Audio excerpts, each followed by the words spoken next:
Okay, Lamar's going to throw the ball in over to Devin Williams. Devin Williams over to Michael Manette. Michael looks over to Devin. Devin fakes a little bit, shake and bake. Here we go. Oh! Devin Williams! Oh my goodness! Hello, everybody. Welcome back to New Mexico is a Basketball State podcast. I'm your host, Russell Lee Gurule, and today we got something special. Today I interviewed Malik Waters of D1 New Mexico, largest AAU program in the country. Many programs underneath his direction all around the country. It's exciting stuff. We're going to talk about what's going on in the basketball community, everything that has happened the last couple of years, and we're going to go through a lot of history. Now, Malik is a former Division I college basketball player who played his ball at Holy Cross University in Boston.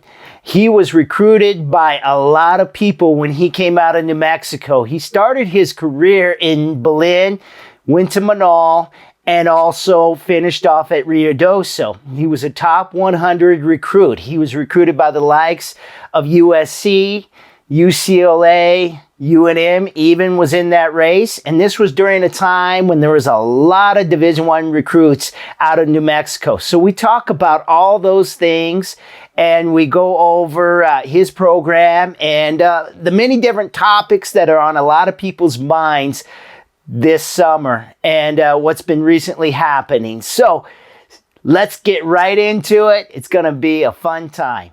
Thank you.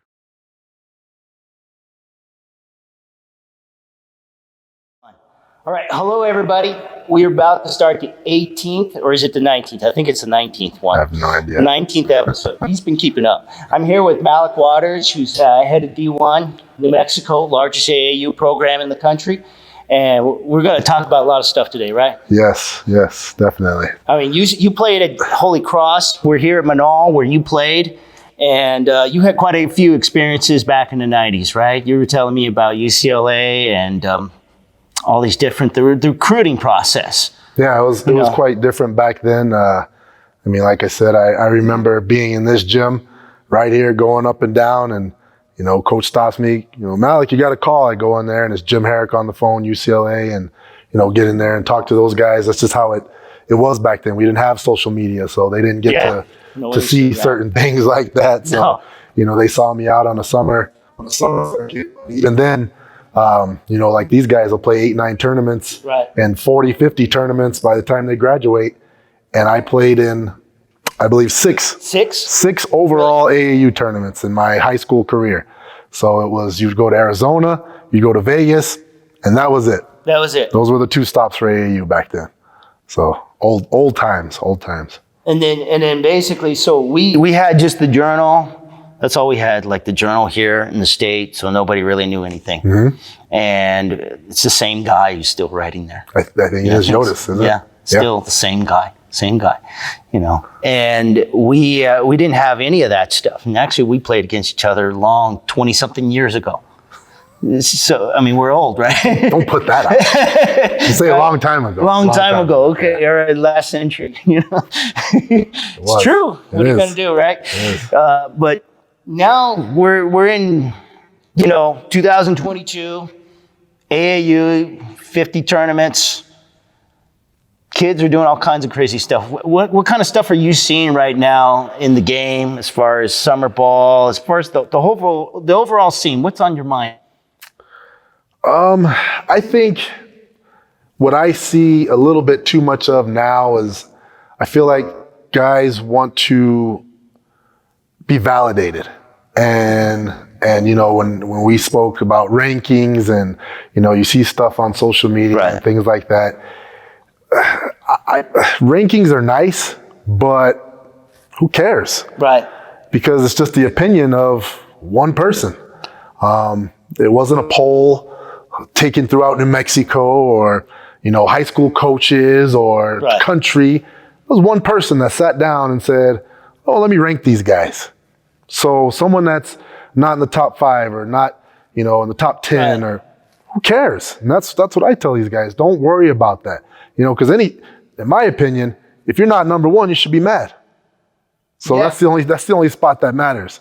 Rankings are so tough. I mean, you gotta, like I said in a little video, you gotta be brutal. You gotta just say, okay, what, and you still could be wrong. Yeah, you know? Someone's not gonna like it. Yeah. I mean, it's not a people pleaser deal. It is what it is. It's not. And every head coach of every club or team or whatever, they're gonna want their guys up there. And when they don't see them up there, of course they're gonna say, "Oh, these are bogus rankings, and these don't count, and it doesn't matter. It doesn't matter. They're just the opinion of someone."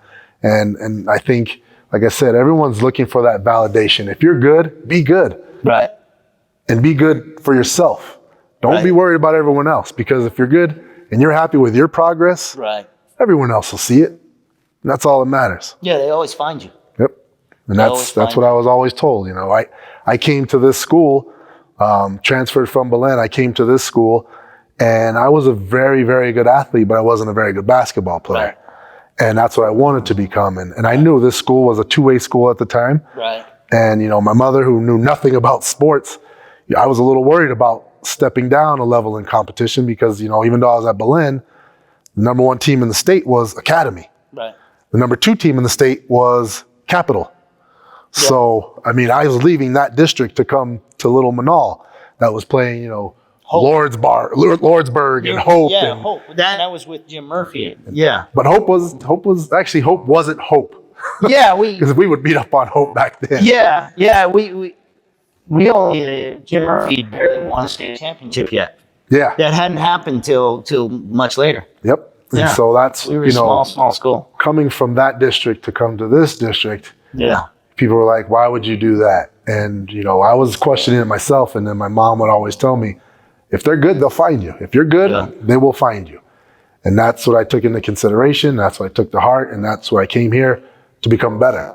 And that's exactly what happened. You know, I came here, I had a coach, Ben Sanchez, that he met me here every single morning at 6 a.m. Wow. And we would work out before school, and then I'd shower up and go to school, you know? And so that's what took me to a whole nother level. And that was the validation that I needed for me. I didn't need to be told I was number one in the state.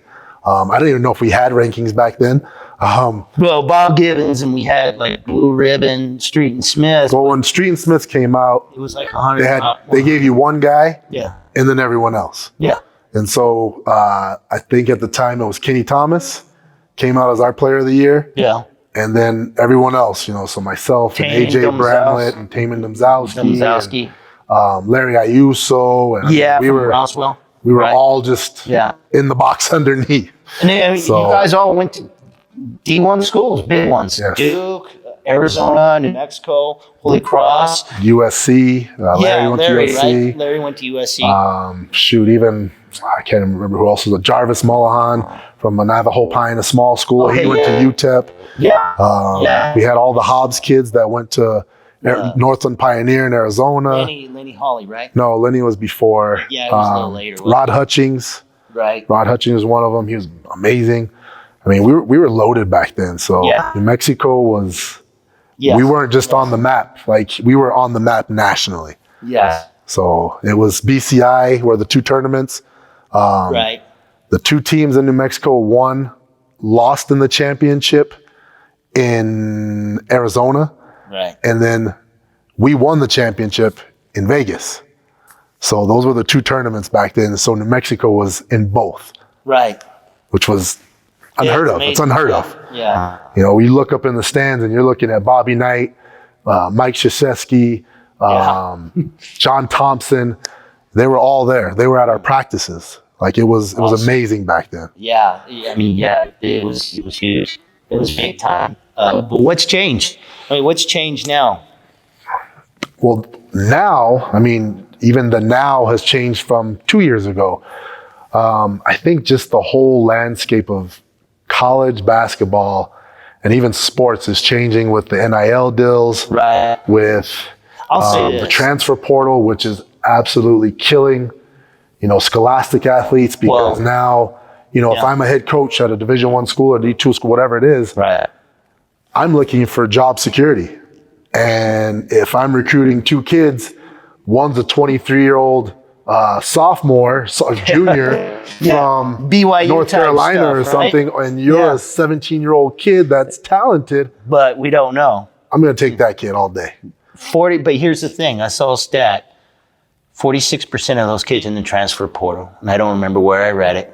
I don't know if you know this or not, but it was saying that 46% of those kids that went into the transfer portal are not going to play on a court next year. No, I didn't know that. I mean, I just read that. And we're not even talking about all the kids coming out and all of that. I mean, the odds are so high just to make it. Yeah. I mean, it's insane. That's a lot. That's Yeah. a lot. I mean, and if you're not an established athlete, and especially basketball, there wasn't as much movement in the basketball scene as college football. I mean, college football went bananas this year. So I mean, some teams went from mediocre to a powerhouse all of a sudden. Look at USC.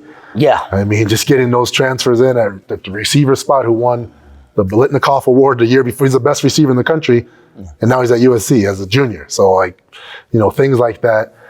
We didn't see as much movement on the basketball scene. The kid that went from Memphis to, I don't know where he went. You know what I'm talking about? The ranked kid. He was probably top 5 in the country in his recruiting class. Oh, my goodness. I'm drawing a blank, too. I know it'll come to me in a second, but kids like that, the big time kids, the twins from Fresno State that transfer, like that's big. But for the most part, a lot of these guys that, you're not going to go from, a Dallas Baptist to, a UNM. You didn't see a lot of that type of movement. No, it's.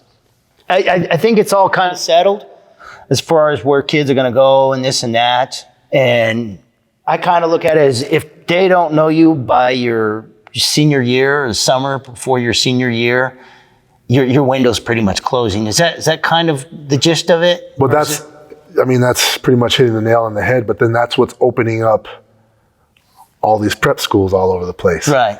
Because now, as a 17-year-old kid who's competing against not only all the rest of the 17-year-old kids across the country, which is much easier to do, 17, 18, now you're competing against 17 to 23.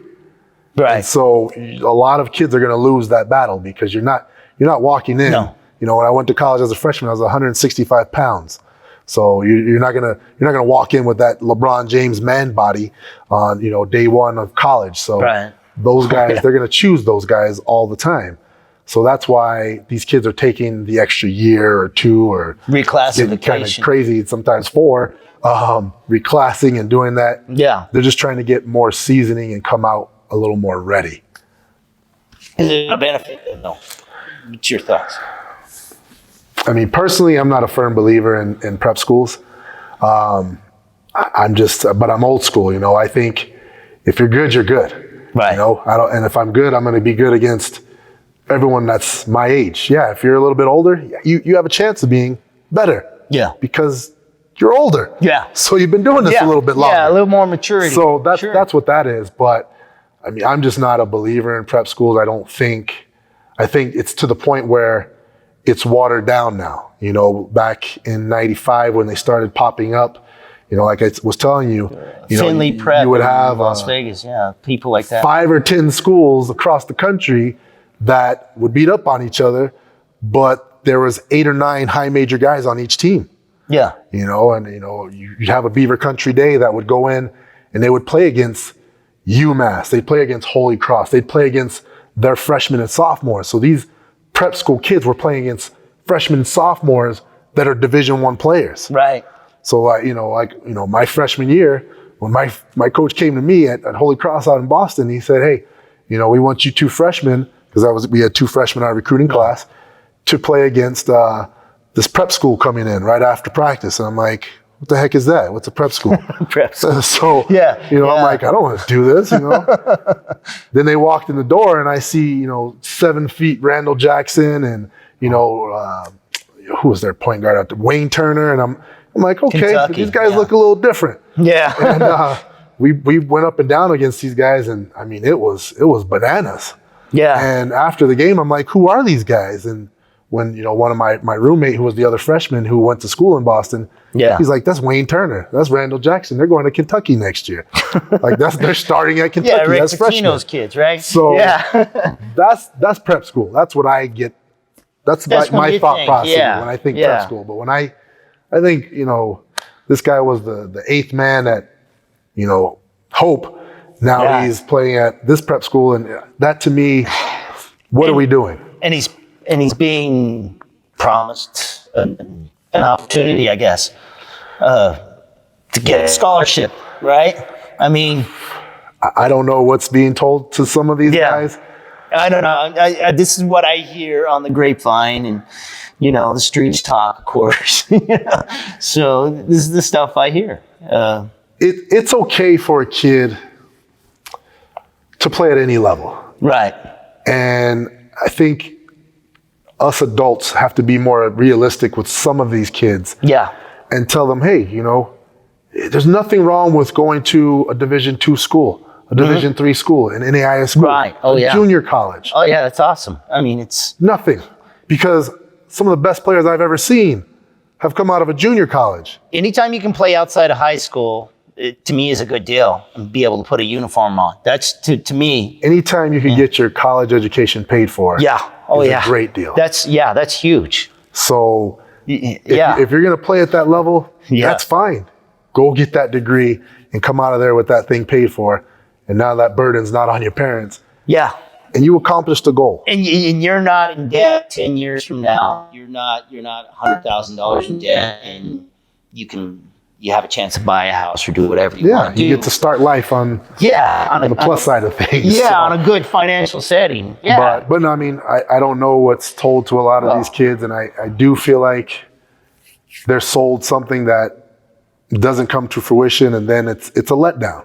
Instead of just going into it being realistic and saying, hey, you put your best foot forward, you'll get the best from me. We'll see what happens. Yeah. Yeah. And for the most part, with our program, we've been very successful at doing that, and been very fortunate to get great kids, great parents, great families. And we just go out there and we get great competition. And fortunate for these kids, they've been in front of some eyes. Right. And they've made a name for themselves. Right. And so that's what happens there. And I mean, this is year 14, I think, for me doing it. I've lost count, actually. Right. And I mean, we've put over 100 plus in the college ranks, and some have been high majors, some mid, some low, some, like I said, D2. We kill the D2 ranks. When you got kids like Ricky Lujan and going to DBU, and Amir, like kids like that did that. I mean, Amir he was one kid that went into the transfer portal, and now he's going to be playing at Division I school. Oh, where is he going? I missed this one. Where did Amir just go? Detroit Mercy? Detroit Mercy, okay. I think so. Most positive. But, I mean, that's awesome. He's a kid. Fastest player I've seen. Oh, Amir was... he was a track The crazy part was that was my starting backcourt, Amir and Ricky. Wow. So, and then we had Jalen, we had Zaynan. Zaynan all Zeller kids that played Slonis, at the next level. And I mean, and it was just crazy. And the sad part was none of those guys got an offer from anywhere here in New Mexico. That was the sad part. Right. Well, hey, let's go on the next take with that, and we'll really break down some stories. Okay. All right.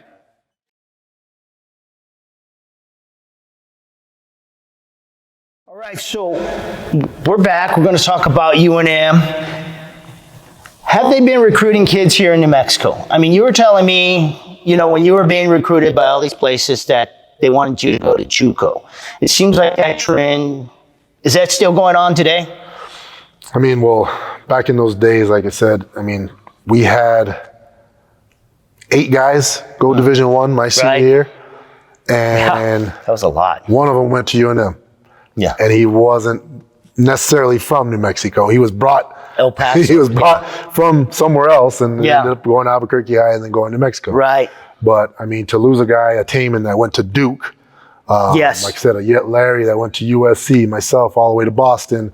Like we all did that. And that was, New Mexico State didn't recruit any high school players at the time.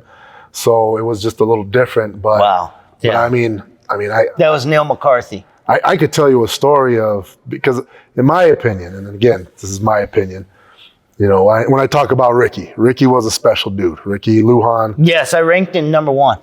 Yeah, my ranking. Yeah, that's just your opinion. My opinion, but hey, it's I happen to share that same opinion. It's a good opinion. Well, Ricky, I'll tell you a story. One day we were playing in Dallas. Right. And we were walking into the gym, and I see a guy with New Mexico State walking out. New Mexico State shirt. I say, "Hey, coach, you know, how's it going?" Yeah. Introduce myself, and that was my very first year of doing it by myself. So I didn't have all the college connections and stuff that I've worked to get now. But yes. So I introduced myself, and I say, "Hey, are you gonna check us out? We're in the New Mexico group." And he said, "Oh, who you got?"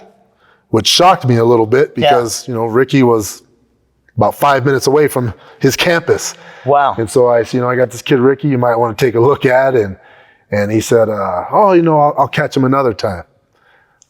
Things like that. Okay. So that's why, you get a Ricky that goes to Dallas Baptist and wins, freshman of the year in his conference. And right. All-American. Yes. So that's when we don't get that sort of recruitment from the best of our best kids, like that says something. And I don't quite understand it. And it's like they're a disease or something that they don't want to touch our kid. Well, I'll tell you a story that I read. It was Ramon Martinez. Remember him? Mm-hmm. Okay. So he comes out of El Paso, Montwood, and they're flying to Pangos in Las Vegas. I read this. Okay. So details might be shaky. So they're on the plane with the UTEP coach, and he didn't even know who they were.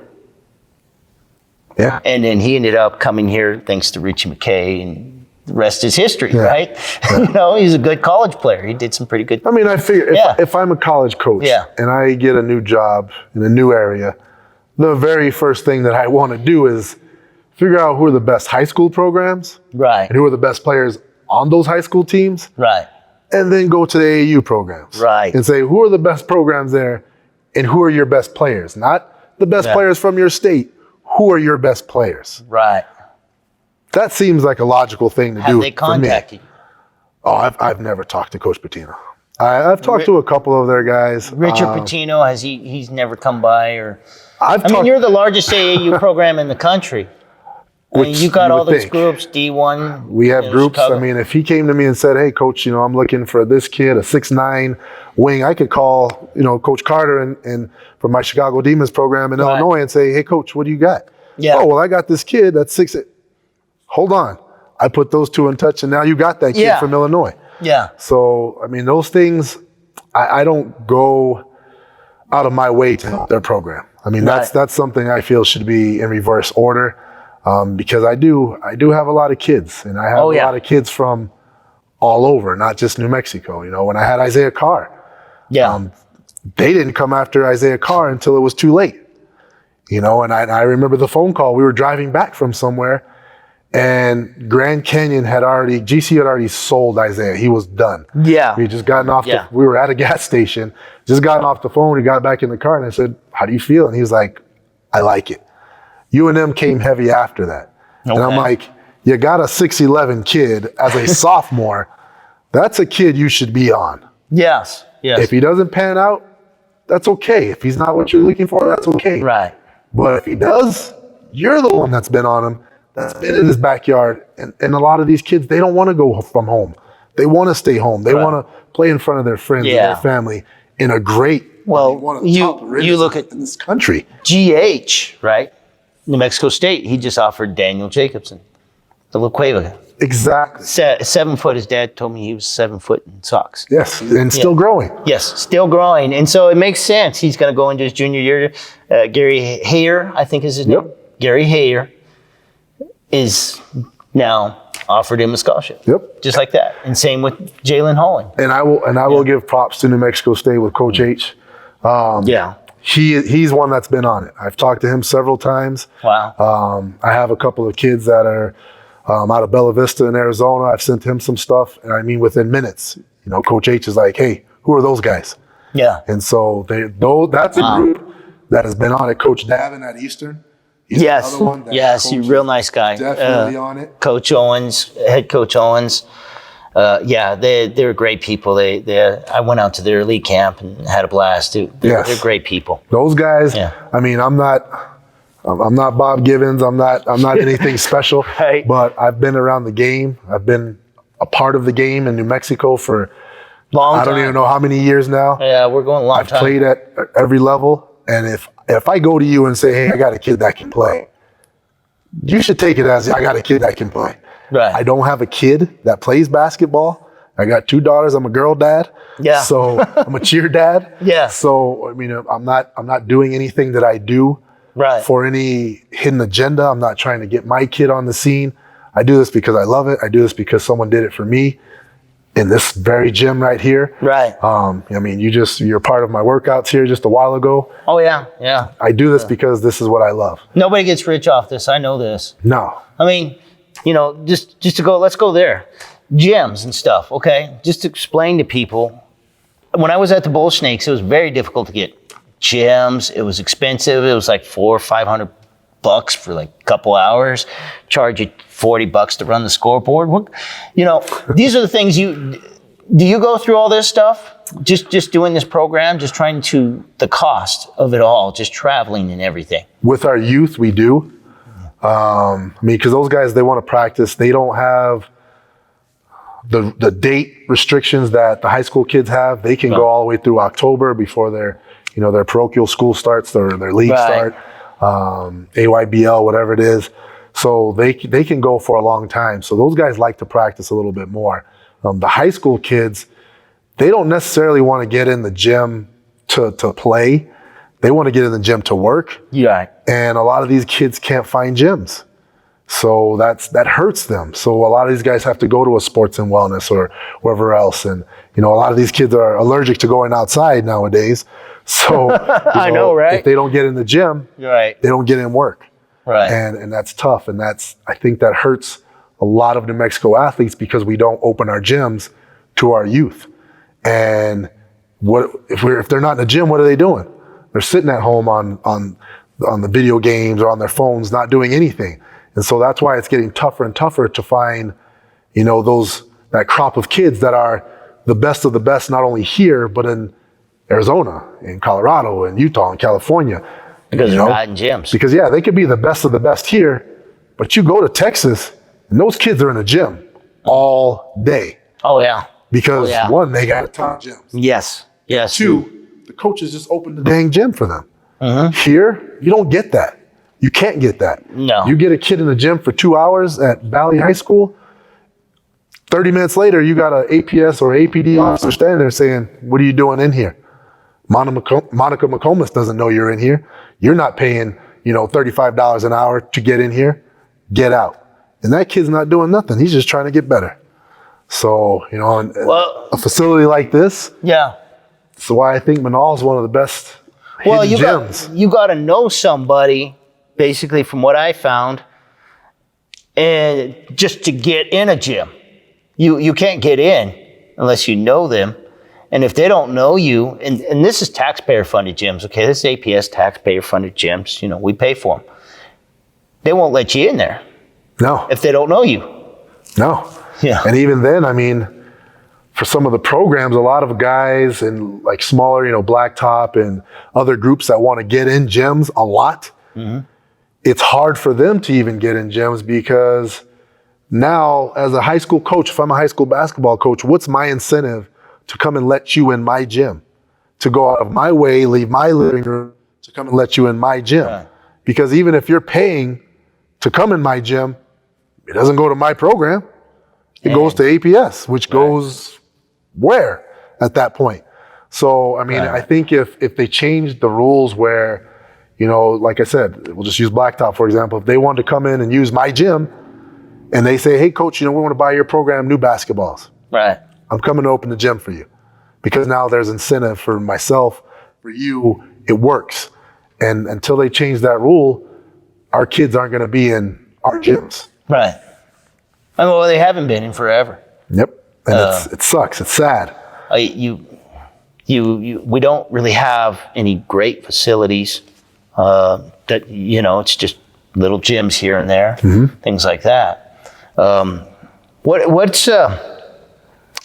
do we improve everything? I mean, honestly, how do we improve everything? I mean, you've got You've got the prep school that we just recently have, ABC Prep. You've got APS. It looks like they got their deals, their issues they're fighting.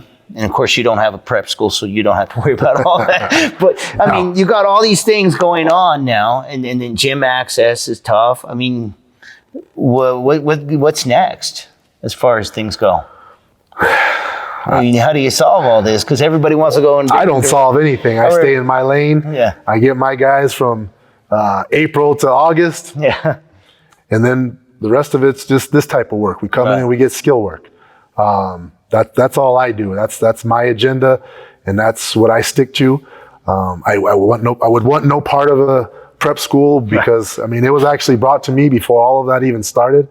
A couple of guys I was out in Arizona with, we got to see how Phoenix Prep worked and all that good stuff. And John Ortega does an amazing job out there.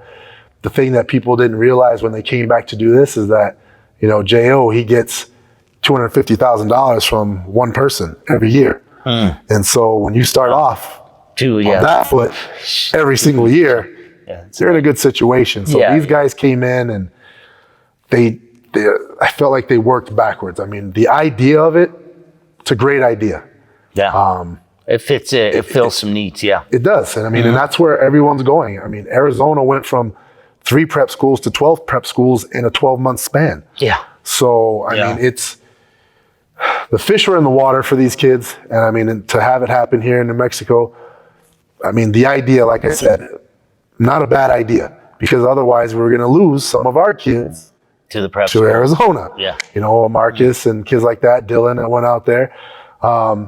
But that's hard for kids. It's hard for a kid to be away from home. Right. And it's hard from home to be away from a kid, you know, in Dylan's instance, you know, his parents were going back and forth and that's tough on a family. Oh yeah. And so the idea of it is a good idea. The execution of it. Well, it's going to get more expensive because, inflation's up, gas is up. I mean, it may go down now, but it's going to go down. You know, it has to. It has to. Yeah. In order to get a better kid, and if you want the best of the best kids can't pay for anything. Right. So then how do you balance that out? You got to get donations. Exactly. You got to raise your prices, and it's going to get more and more expensive per player. Because of all the travel, the hotels, everything's going to go up. It's tough. It's tough. Going to, And I don't envy those guys at all, not even a little bit, because I go to sleep and I sleep very well at night. And I don't have to worry about those type of problems and keeping the lights on anywhere. Yeah. I just got to worry about getting better, and that's what we do. And like I said, I don't envy those guys at all. But the idea, it's there. Do I agree with it? Not even a little bit. I just don't agree with taking a kid out of the high school experience. I know they're going to go out there and they're going to play on the grind session. They're going to play against some good teams. There's great teams on the grind session. Yeah, there's a couple. But if you're not playing against those great teams, who are you playing against? Yeah, well, I don't know. That's and then when you play against those great teams, sometimes it doesn't look so good. Yeah, so that's tough. It's an experience, yeah, for sure. So I'm like I said, for those guys, the high school experience to me is something I'll never forget. You might not ever forget. No, I didn't forget it. It's that's your barometer. I have friends from both high schools I went to. I went to Hope and Highland, and I got friends from both, and I have it's so much of a different world, you know. You have those friends forever. Yeah. Friends that don't play basketball, that didn't play sports. Yeah, you get all that. Exactly. So I hate that those guys have to miss out on that. And I know that some of them still attend their high schools, which, I mean, to me, I would think that's extremely difficult in itself. I mean, to walk around and, you know, see a guy that you know that could be helping your program as a high school coach, I don't know if I could do that. So it's interesting. Yeah, it is. You know, you look at some of those programs like La Cueva, they would have been super stacked. But, I mean, they're still very good. Yes. It doesn't matter. They're still very good. You got other programs that could have been even better. But as a La Cueva program that lost to Dylan, lost to Exodus, you got a Daniel still, You got a Sed, you got a Zay, you got some of the younger kids coming up, Daniel, Jojo. Lovato, you got Jojo, you have what's the Cam. So you got talent that if that group was together, that group now is kind of a national program.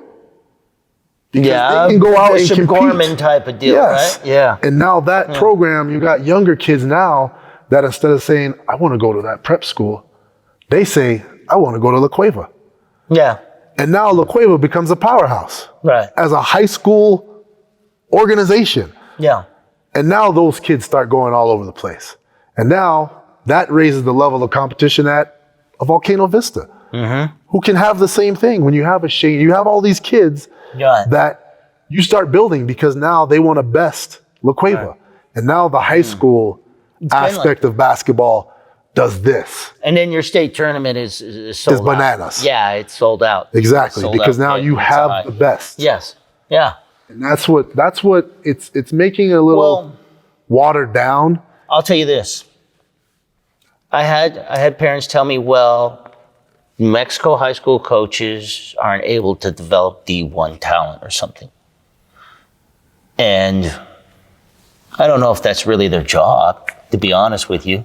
And, I have had parents tell me, well, we can't be seen in New Mexico by D1 schools, even though their kid probably is not ever going to touch a D1 floor unless they buy a ticket. What do you think about all that? Well, I disagree with that. I mean, that's, like I just said, I mean, we could sit here and name how many kids that came out of New Mexico that played at a Division I school. Well, before the whole thing happened and we had the lockdown and all that, we had 20 plus kids go to anywhere from NAIA, community college to D1. Yeah, we were on a roll. I mean, my first year of running the program by myself when I left Marty Sice, I had 11 players on my unsigned senior team. All 11 played college basketball. Wow. And that was Ty and all the kids from Cleveland and all 11. They played somewhere. All of them. Yeah. All found of them. a home. The following year, 9 for 10. Wow. So, so we were on a roll until, COVID and everything shut down for a little bit. I think the last year right before COVID, that's when we had, Amir and Zeller and Elijah Davidson. And we had kids that people all over the place were falling in love with our kids from New Mexico. Jalen. It was special. And once we locked down a little bit, we kind of just went backwards. And all of a sudden now came out. Well, they had to because those kids that were freshmen, they lost a year and a half of basketball. Yeah. So when they came out, their parents were scrambling like, where do we go to get my kid exposure right now? They didn't go through the steps of coming in as a freshman and just getting your feet wet at a 15U. There's no coach in America that's coming to watch New Mexico kids at 15U. They're not getting off their sofa or getting on a plane to come watch a kid. Now, unless you're playing against somebody special, I'm playing against Mac Irvin Fire, they might come watch. But at that level, you just got to get used to the speed and get acclimated to the strength of some of these older kids and just get your feet wet. Then as a sophomore, you come in and you make a name for yourself. Right. Okay, and then as a junior, now you go get your scholarship. Right. You get on the radar. Yes. And as a senior, you get locked up. So that's the steps. And those parents, they missed those steps. Yes. So when they came out, they were scrambling like, I got to take my kid to Arizona. I got to do this. I got to do that. Or else he's not going to get seen in New Mexico. And that's where I think things just got a little fragmented because we had parents that just didn't, I wouldn't say trust the process.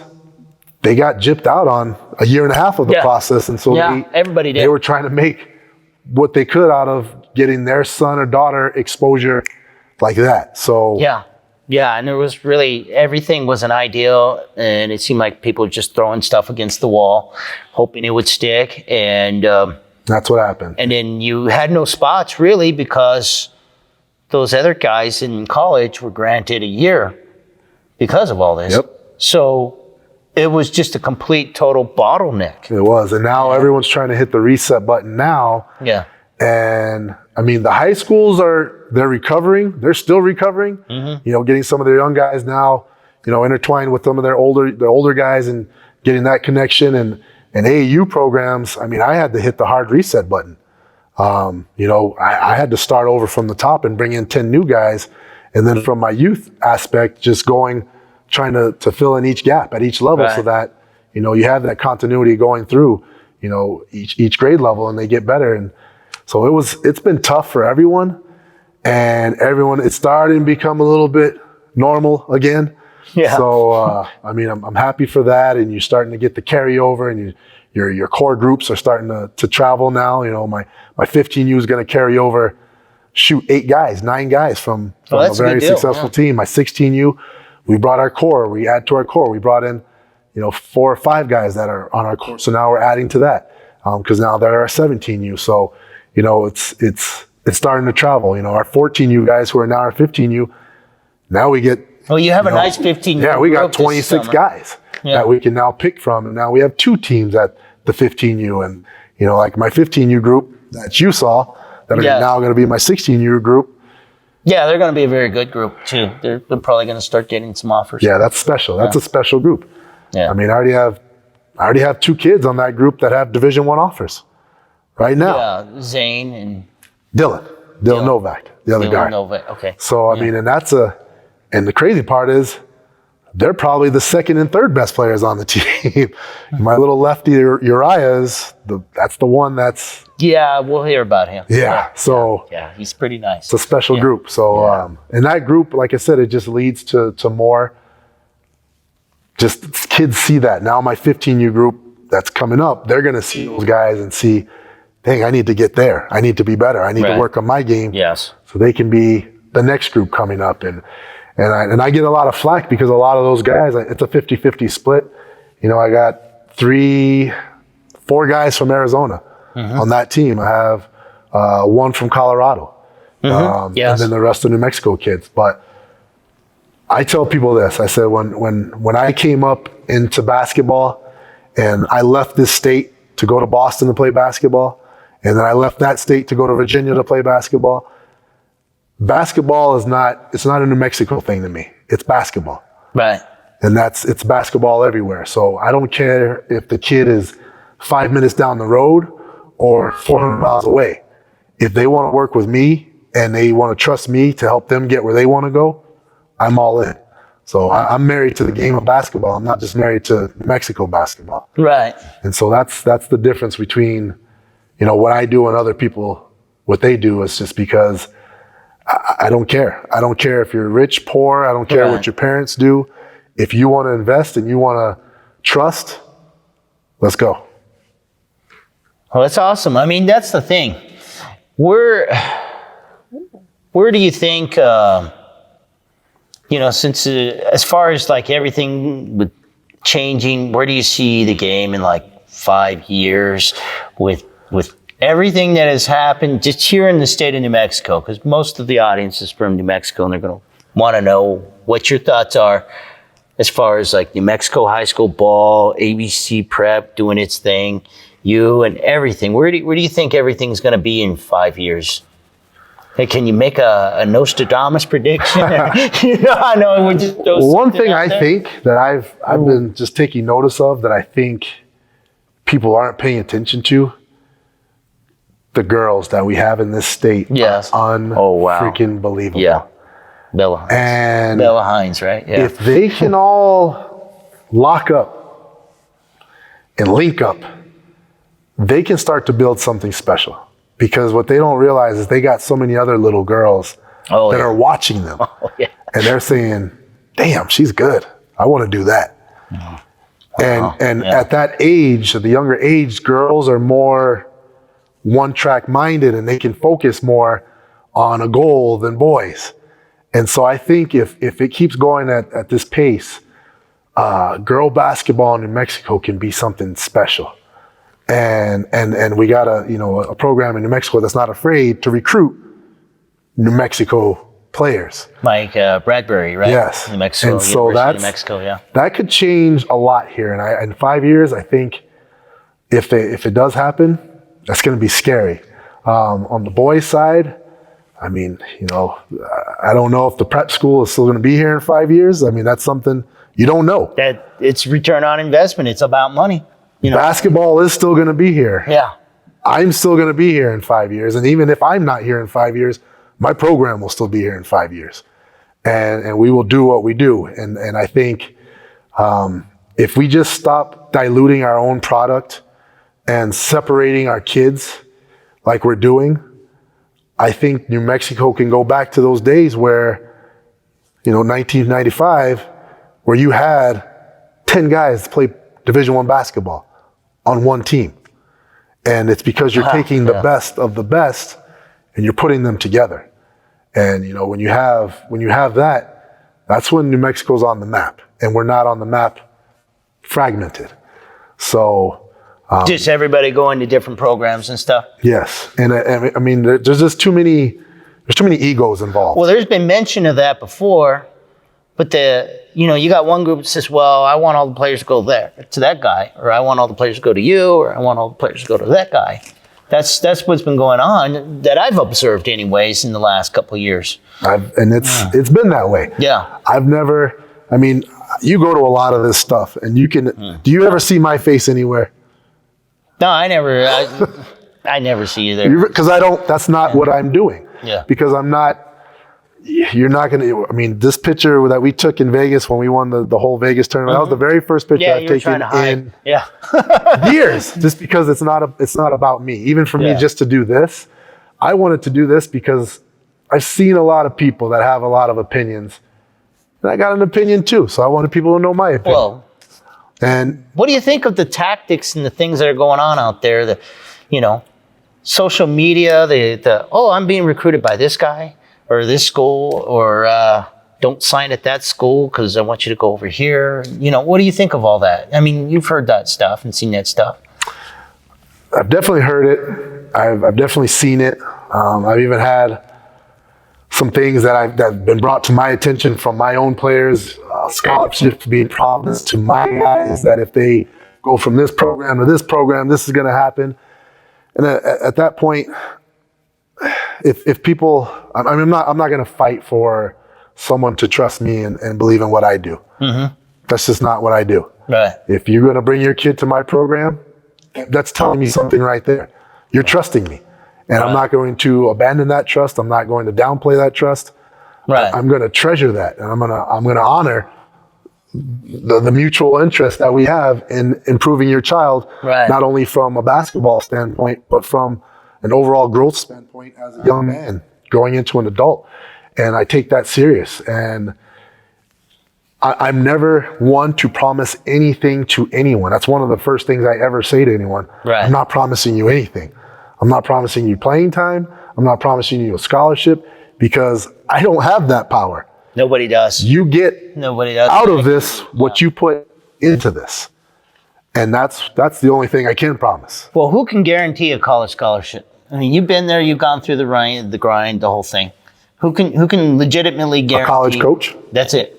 And an administrator, basically. That's it. No one else can do that. No one else can do that. I mean, we had some camera issues there, but to reiterate what Malik was saying, college coaches are the only ones that can offer somebody a college basketball scholarship. That's what it comes down to. That's the bottom line. And to really recap everything, the D1 New Mexico family is grown for 10 plus years. And they have developed quite a family, quite a scene where relationships are built and people are able to get a helping hand up and succeed. That's what it comes down to. And that's what Malik has developed over there in 10 plus years. He's developed contacts from Valparaiso to Kansas. All those things have all come into play when it comes to somebody trying to get a college scholarship and getting an education. And it further advances people's lives and gets them to a point where they can be successful. So I have to thank Malik Waters for giving me this chance, giving him an interview, and it was a great time at Manal. And it leads me to these final thoughts based off of what he stated there in this interview. It would be nice to see the AAU programs come together here in New Mexico, and we could have that type of situation again like we did in the 90s, where you have one team. Maybe they can all come together, maybe they can't. I don't know. But it would be nice to see one team out there with all of them together representing New Mexico on a national stage, because we need something to be proud of. We need something that gives us something to talk about, something that we can toot our horn about. And that's kind of what I'm looking at, because without that, we're going to always be struggling in certain ways in different areas, and we need to look at that. And with that, I think it was a great interview. It was a lot of fun. I appreciate once again Malik allowing me to interview him and give his thoughts. And so we're going to do some more interviews like this in the future. I hope you enjoyed them. So thank you for watching. Thank you for playing. You have a great night.